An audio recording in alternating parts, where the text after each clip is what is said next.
নমস্কাৰ বন্ধুসকল, স্বাগতম জনাইছোঁ আপোনালোকক মোৰ ইউটিউব চেনেললৈ। চৰকাৰী যিমানখিনি কৰ্মচাৰী আছে সেয়া লাগিলে চেণ্ট্ৰেল গভৰ্ণমেণ্টৰ হওক, লাগিলে ষ্টেট গভৰ্ণমেণ্টৰ হওক, লাগিলে ৰেলৱেজৰ হওক, লাগিলে কণ্ট্ৰেকচুৱেল হওক, সকলোৱে বা অন্যান্য যিমানখিনি আছে সকলোৱে এটা বস্তুৰ কাৰণে ৰখি আছে, সেইটো হৈছে যে পে' কমিশ্যন। অষ্টম দৰমহা আয়োগ অৰ্থাৎ 8th চেণ্ট্ৰেল পে' কমিশ্যন গঠন কৰা হৈছে আৰু এই গঠন কৰা আজি 2 মাহমান পাৰ হৈ গ'ল। এতিয়ালৈকে তেওঁলোকৰ যিটো পে' কমিশ্যন তেওঁলোকে গঠন কৰিছিলে তাত যিখিনি এপইণ্টমেণ্ট কৰিব লাগে সেইখিনি বৰ্তমানলৈকে কৰা নাছিলে, যাৰ কাৰণে পে' কমিশ্যনখন ফাংচনেল হোৱা নাছিলে। চ' এই মানুহখিনিৰ এপইণ্টমেণ্ট এতিয়ালৈকে যিহেতু হোৱা নাই, চ' তাৰ কাম কাজ একো আগবঢ়া নাছিলে। মানুহখিনি যেতিয়ালৈকে এপইণ্টমেণ্ট নহয়, তাৰ কাম কাজখিনি যেতিয়ালৈকে নহয়, ডিপাৰ্টমেণ্টবিলাকৰ যিবিলাক আখুৱা আছে বা তেওঁলোকে যিবিলাক ৰিপৰ্ট প্ৰস্তুত কৰিব লাগে বা তেওঁলোকে ধৰি লওক যিবিলাক ৰেকমেণ্ডেশ্যন কৰিব লাগে, যিবিলাক ওজৰ আপত্তি তেওঁলোকে লৈ পেলাই তাৰ ওপৰত নিজৰ ৰিভিউ বা ৰেকমেণ্ড যিবিলাক কৰিব লাগে সেইবিলাক কাম কাজ নহয়। চ' ফাইনেলি আজি বহুত দিনৰ পাছত কালিৰ ডেটত 17 তাৰিখে সেই ভেকেঞ্চি চাৰ্কুলাৰ ৰিলিজ কৰা হৈছে। যথেষ্ট যিমানকেইটা পষ্ট লাগে পে' কমিশ্যনখন চলাবৰ কাৰণে সেইখিনি তেওঁলোকে চাৰ্কুলাৰ যোগে তেওঁলোকে ৰিলিজ কৰিছে আৰু ইয়াতে তেওঁলোকে মানুহখিনি তেওঁলোকে ল'ব। ইয়াত কোনো ডেট নাই, যোনে এপ্লাই কৰিব, এপ্লাই কৰাৰ পাছত তেওঁলোকে মানুহখিনি লোৱাৰ পিছত তেওঁলোকৰ পে' কমিশ্যন গঠন কৰিব। এই মানুহখিনি যেতিয়া এপইণ্টমেণ্ট হ'ব, এইখিনি এপইণ্টমেণ্ট এজেঞ্চি তেওঁলোকে ডেপুটেশ্যনত ল'ব, বেলেগ বেলেগ বিভাগৰ পৰা তেওঁলোকে ডেপুটেশ্যনত মানুহখিনি তেওঁলোকে ল'ব। এইখিনি লোৱাৰ পাছত তেওঁলোকৰ কাম কাজখিনি আৰম্ভ হ'ব। চ' কথাখিনি পাতাৰ আগতে প্ৰথমতে আপোনালোকৰ লেটাৰখন দেখাই লওঁ, এইখন চাই লওক। চ' ফাইনেলি গভৰ্ণমেণ্ট অফ ইণ্ডিয়াৰ ফালৰ পৰা যিটো এডমিনিষ্ট্ৰেশ্যন ছেকশ্যন হয় ডিপাৰ্টমেণ্ট অফ এক্সপেণ্ডিচাৰৰ আণ্ডাৰ মিনিষ্টাৰ অফ ফিনান্স, তেওঁলোকৰ ফালৰ পৰা ভেকেঞ্চি চাৰ্কুলাৰখন ফাইনেলি আহিছে। যি 8th পে' কমিশ্যন গঠন কৰাৰ কথা কৈ থকা হৈছিলে বহুকেইবাৰ, আপোনালোকৰ বেলেগ বেলেগ গভৰ্ণমেণ্টৰ যিটো এপ্ৰুভেল আহিছিলে, মাননীয় প্ৰধানমন্ত্ৰী মহোদয়ে যেতিয়া কৈছিলে যে 8th পে' কমিশ্যন তেওঁলোকে গঠন কৰিব, তাৰ পৰা বৰ্তমানলৈকে যিখন পে' কমিশ্যন হয় পে' কমিশ্যনখন গঠন কৰা হোৱা নাছিলে। গঠন পে' কমিশ্যনখন কেনেকৈ হয়, তেওঁলোকে ফৰ্মেলি পে' কমিশ্যনখন গঠন হ'ব বুলি তেওঁলোকে নিৰ্দেশনা জাৰি কৰিলে, তেওঁলোকৰ এপ্ৰুভেল দিলে, চেণ্ট্ৰেল গভৰ্ণমেণ্টৰ এপ্ৰুভেল আহিলে পে' কমিশ্যন গঠন হ'ব বুলি। পে' কমিশ্যন গঠন হ'ব বুলি কোৱাৰ পাছত তাৰ নেক্সট পৰ্যায়টো কি হয় যে পে' কমিশ্যনৰ যিখিনি মেম্বাৰ হয়, যিসকল মেম্বাৰ থাকে, সেই মেম্বাৰসকলৰ এপইণ্টমেণ্ট কৰাটো। এপইণ্টমেণ্টটো কেতিয়াবা ছুপাৰ এনুৱেশ্যন কৰা মানুহখিনিৰ পৰা লোৱা হয়, কেতিয়াবা যিখিনি এক্সিষ্টিং যিখিনি অফিচাৰ্ছ কাম কৰি আছে বহুত বেলেগ বেলেগ ঠাইত, বেলেগ বেলেগ ডিপাৰ্টমেণ্টৰ পৰা, ফাইনেন্সৰ হ'ব পাৰে, এডমিনিষ্ট্ৰেশ্যনৰ হ'ব পাৰে, টেক্সেশ্যনৰ হ'ব পাৰে। চ' তেনেকুৱা বেলেগ বেলেগ মানুহৰ পৰা মানুহখিনি তেওঁলোকে লয় আৰু সেই ভেকেঞ্চি চাৰ্কুলাৰটো এতিয়ালৈকে ওলোৱা নাছিলে। কিন্তু ফাইনেলি 17 এপ্ৰিল 2025 তাৰিখে এই চাৰ্কুলাৰখন ওলাইছে, অৰ্থাৎ কালিৰ ডেটত এই বস্তুখন আহিছে। ইয়াৰ পাছত এতিয়া এই ভেকেঞ্চিখিনি ফিল আপ কৰা হ'ব। যিখন পে' কমিশ্যন গঠন কৰিছে তাত যিখিনি মানুহৰ প্ৰয়োজন হয় তেওঁলোকে এই ভেকেঞ্চি চাৰ্কুলাৰৰ যোগেদি সেই মানুহখিনি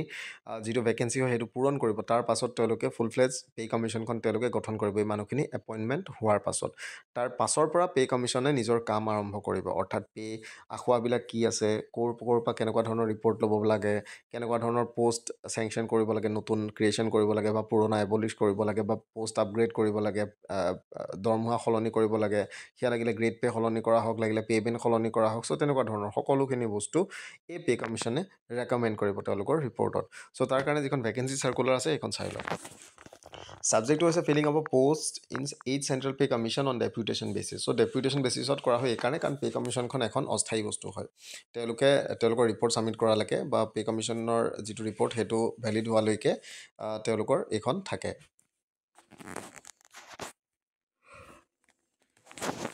তো ইয়াতে দিছে যে it is propose to fill up the 35 post in 8th central pay' commission on deputation basis. This post are to be staff for the period from the date of constitution of the 8th CPC till the closure of the commission. So' 35টাকৈ post তেওঁলোকে উলিয়াইছে pay' কমিশ্যনত আৰু এইটো deputation বেচিছত তেওঁলোকে ভৰাব, যিটো মই ইয়াৰ আগতে ক'লোঁ। আৰু এই পোষ্টখিনি আপোনালোকৰ কেতিয়া হ'ব, যেতিয়াৰ পৰা ডেট অফ কনষ্টিটিউশ্যন মানে পে' কমিশ্যনখন যেতিয়া গঠন হৈছিলে তেতিয়াৰ পৰা হ'ব, আৰু পে' কমিশ্যনখন বন্ধ যেতিয়া হ'বগৈ, অৰ্থাৎ তেওঁলোকৰ ৰিপৰ্ট দি পেলাই যেতিয়া মানে সকলোখিনি ওজৰ আপত্তিখিনি নিষ্পত্তি হ'ব, তাৰ পাছত কমিশ্যন যেতিয়া বন্ধ কৰিব তেতিয়া লোকৰ যিটো এই পোষ্টখিনি 35 পোষ্ট সেইকেইটা টাৰ্মিনেট হৈ যাব। The appointments to the 8th CPC will be governed by the regular norms prescribed by DOPT from time to time, অর্থাৎ Department of Personnel and Training. It is requested to circulate this requirement among the relevant officials and personnel in your organization. The post-wise eligibility criteria are enclosed. So, এইখিনি মানুহখিনি তেওঁলোকে fill up কৰিব। Nomination or application in the attached pro forma along with the supporting documents, that is APAR of 5 years. Okay, annual performance appraisal report যিটো থাকে আমাৰ ইয়াত ACR কয় annual confidential report so' vigilance clearance তাৰ লগত লাগিব should be send to the department so' ইয়াতে পঠিয়াব লাগিব আণ্ডাৰ ছেক্ৰেটাৰীলে দিবলৈ কৈছে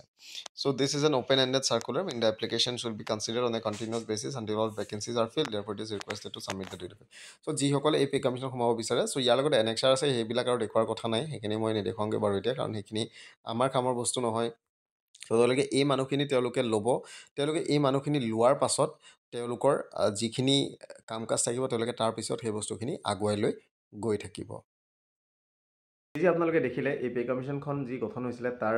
ভেকেঞ্চি চাৰ্কুলাৰখন বৰ্তমানে ওলাইছে ধৰি লওক আৰু মোটামুটি একমাহমান ধৰি লওক এই বস্তুটোত লাগিব তাৰ পাছত আচল কামখিনি আৰম্ভ হ'ব যেতিয়া মানুহখিনি এপইণ্টমেণ্ট কৰি দিয়া হ'ব তাৰ পাছত তেওঁলোকে বিভিন্ন বিভাগবিলাকৰ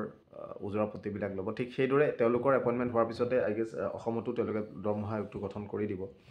এতিয়ালৈকে যদিওবা একো ধৰণৰ কথা বতৰা সেইটো লৈ পেলাই ওলোৱা নাই যদিওবা বহুত দেৰি হৈছে চাৰ্কুলাৰ এতিয়ালৈকে উলিয়াব লাগিছিলে যথেষ্ট দেৰি হৈ গৈছে চ' যি কি নহওক চেণ্ট্ৰেলত কৰিলে ষ্টেটতো কৰিবই লাগিব আৰু চেণ্ট্ৰেলত যেতিয়া তেওঁলোকৰ এই ভেকেঞ্চিখিনি ফিল আপ হ'ব তাৰপিছত তেওঁলোকে ফাৰ্ডাৰ সকলো ডিপাৰ্টমেণ্টৰ যিবিলাক চেলাৰী আছে বা পোষ্ট আছে বা যিবিলাক ওজৰ আপত্তি আছে আৰু বেলেগ বেলেগ যিমানবিলাক কৰ্মচাৰী সংস্থাবিলাক আছে তেওঁলোকৰ পৰা যিবিলাক পিটিশ্যন আহিব বা যিবিলাক ৰিভিউ আহিব ৰেকমেণ্ডেশ্যন আহিব সেইবিলাকৰ ওপৰত তেওঁলোকে নিজৰ কাম কৰিব তেওঁলোকে তাৰ ওপৰত তেওঁলোকৰ ভিউ দিব তেওঁলোকে ৰেকমেণ্ড কৰিব যিবিলাক দিব পাৰি যিবিলাক দিব নোৱাৰি এনেকুৱা থাকিব কিছুমান পদ তেওঁলোকে সৃষ্টি কৰিব লাগিব কিছুমান পোষ্ট যিবিলাক পুৰণা হৈ গৈছে সেইবিলাক এবলিছ কৰিব লাগিব কাৰোবাৰ দৰমহা বঢ়াব লাগে কাৰোবাৰ দৰমহা ধৰি লওক যিবিলাক পে' বেণ্ড আছে সেইবিলাক ধৰি লওক চেঞ্জ কৰিব লাগে অ'কে বা বেলেগ বেলেগ নতুন পোষ্ট নতুন পে' বেণ্ডত তেওঁলোকে ৰাখিব লাগে চ' তেনেকুৱা ধৰণৰ বহুতখিনি কাম সেইখিনি বস্তু চ' মই ইন কনটেক্সট টু আছাম যদি মই বস্তুটো ক'ব বিচাৰোঁ অসমত যেতিয়া পে' কমিশ্যনখন গঠন হ'ব আমি বিচাৰোঁ যে অতি সোনকালে সেই বস্তুটো গঠন কৰক কাৰণ বহুত দেৰি হৈছে আজি এপ্ৰিল পাৰ হ'ব হ'ল যি নহওক বাৰু বৰ্তমান সময়ত যিহেতু ইলেকশ্যন চলি আছে আমি ভাবিছোঁ যে মে'ৰ শেষৰ ফালে হ'লেও পে' কমিশ্যনখন গঠন কৰি দিব পে' কমিশ্যনখন দৰকাৰী এইটো বস্তুৰ কাৰণে কাৰণ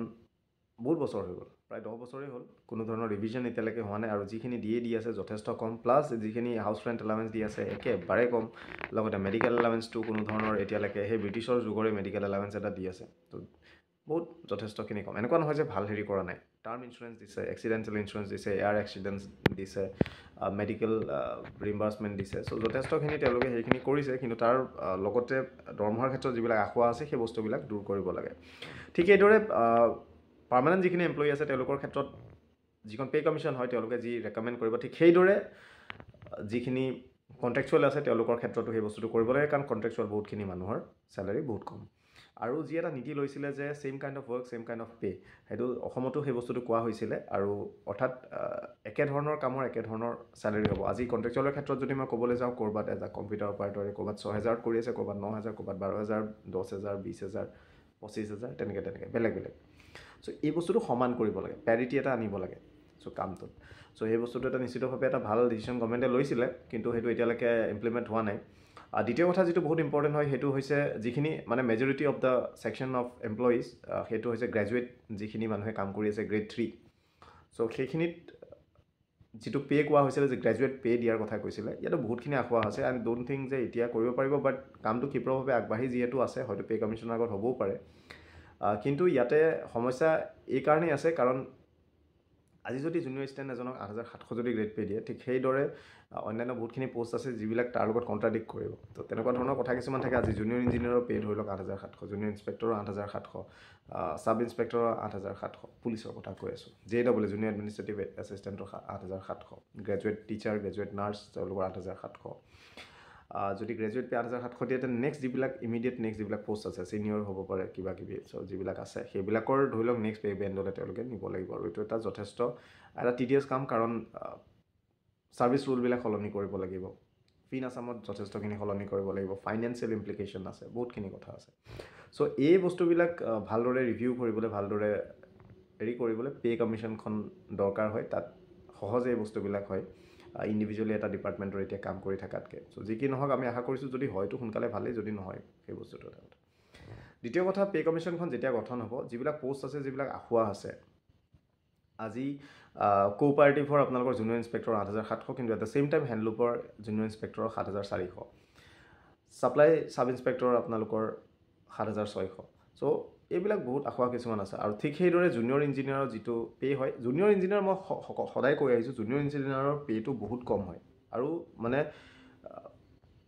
শোষিত বুলি ক'ব লাগিব যদি ক'বলৈ যোৱা যায় কোনোবাই বেয়া পালেও সেই কথাটো লাভ নাই পে'মেণ্ট তেওঁলোকৰ 2ত ৰাখি থৈ দিছে 14,000 স্কেল 8,700 গ্ৰেড পে' কিন্তু তেওঁলোকৰ পষ্টটো গেজেটেড তেওঁলোকে কাম এছিষ্টেণ্ট ইঞ্জিনিয়াৰ বা বাকীবিলাকতকৈ বেছি কৰিব লাগে আৰু তেওঁলোকৰ ইমিডিয়েট নেক্সট যিটো প্ৰমোশ্যন আজিকালি ছিনিয়ৰ জেইটো উঠাই দিছে যিহেতু এছিষ্টেণ্ট ইঞ্জিনিয়াৰ তেওঁলোকে পায় যিটো ডাইৰেক্টলি গ্ৰেড 1 পষ্ট হয় চ'